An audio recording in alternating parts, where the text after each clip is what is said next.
Hello students, this is Seema Singh, your SSC teacher. Students, we will start our new chapter in Geography, class 7th, Human Environment, Settlement, Transport and Communication. Students, settlement, shelter is one of the basic needs of human beings. Human beings live in villages or towns, which largely depend upon several factors like land, soil, water, plants, animals, minerals, etc. Climatic factors like temperature and rainfall also affect the human settlement. Settlement grew near the river valley due to the availability of water and fertile lands. With the development of trade, commerce, and manufacturing, human settlement became larger. Types of settlement. Settlements may be classified as permanent or temporary. Permanent settlement, when people live settled life at one place, it is called a permanent settlement. Temporary settlement, when a group of people occupy a place to settle down for a short time, it is called a temporary settlement. Types of settlement on the basis of economic activities. If we look around us, we can identify two different pictures of settlements, the rural and the urban settlements. Rural settlements. The villages are rural settlements. A rural settlement largely depends upon agriculture and related occupations like fishing, forestry, craft work, trading, etc. The rural settlements have different shapes and size. Compact settlements.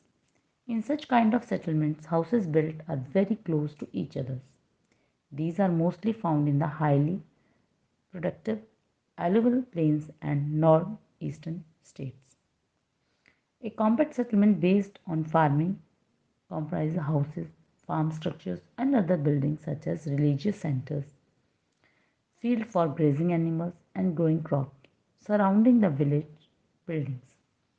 Scattered settlements.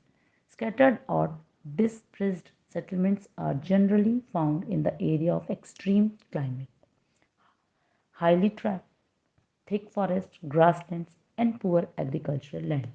The houses are scattered over a large area in such types of settlements. Urban settlements. The settlements in which most of the people are engaged in secondary and tertiary activities such as industries, trade, commercial administration, transport, hospital, education, etc., are known as urban settlements. The urban settlement can be identified with the following characteristics: size of population, economic activities, majority of workforce is engaged in non-agricultural activities, an urban area has a municipality, cantonment boards, or a notified area.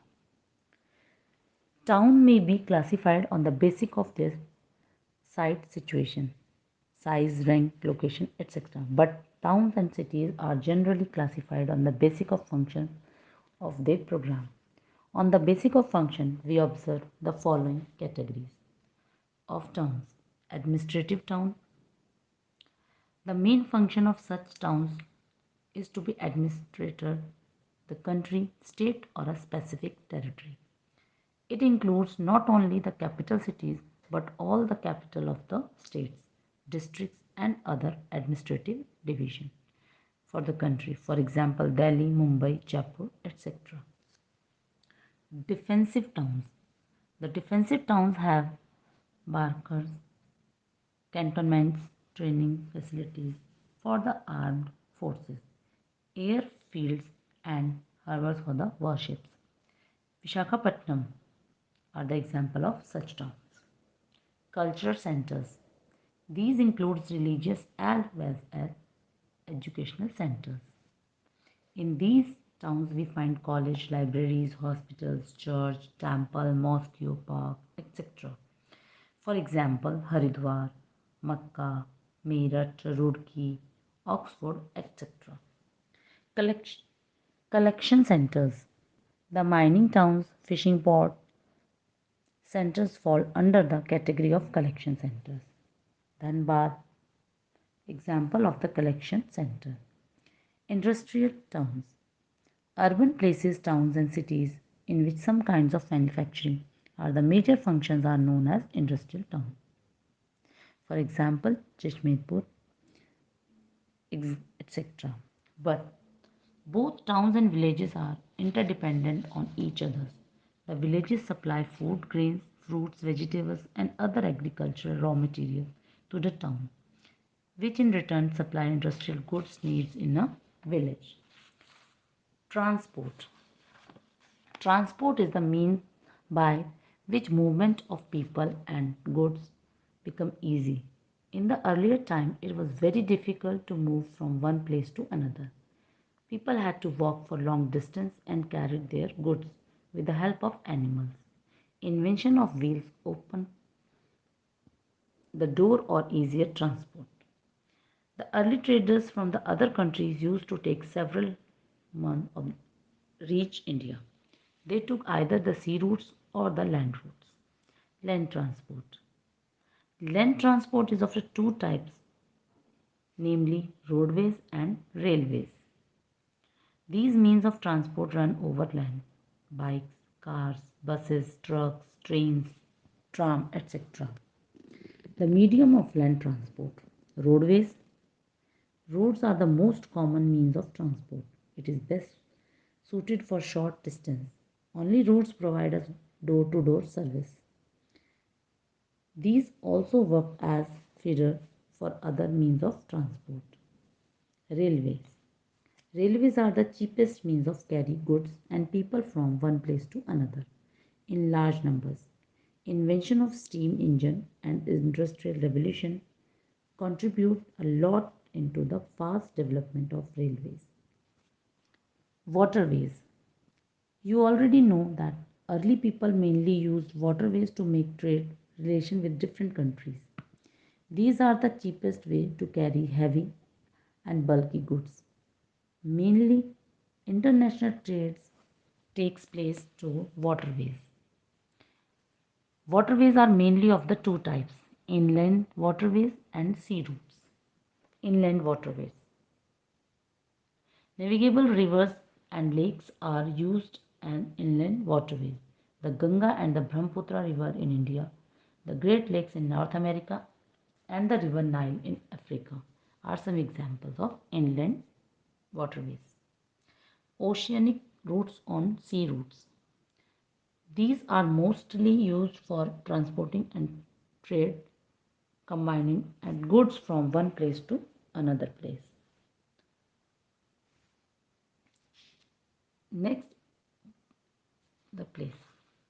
Airways. This is the fastest mode of transport developed in the early 20th century. It is the most expensive mode of transport. Due to high cost of fuel, it can be anywhere over the high mountain, vast oceanic areas, uneven hilly terrain.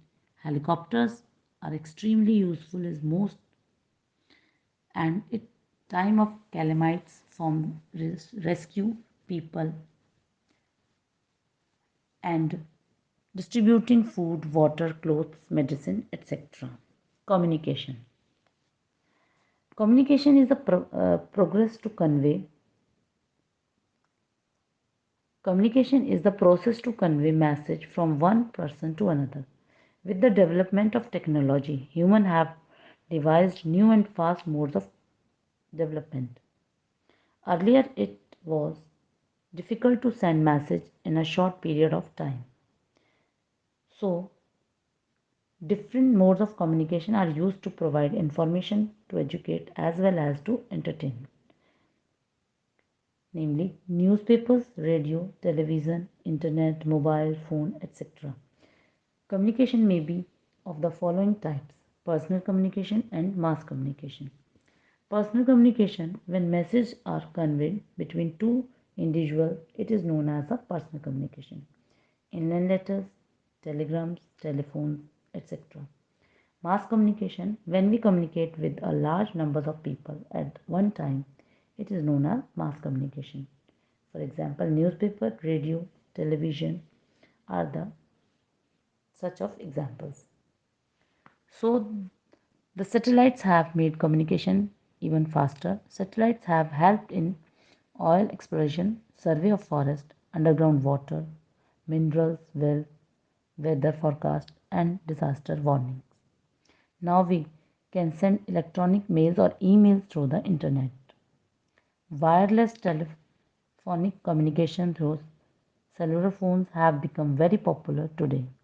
Internet provides us worldwide information as well as makes our life comfortable as we can reserve tickets for railways, airways, etc. sitting at the conventions of our home. Thank you, students.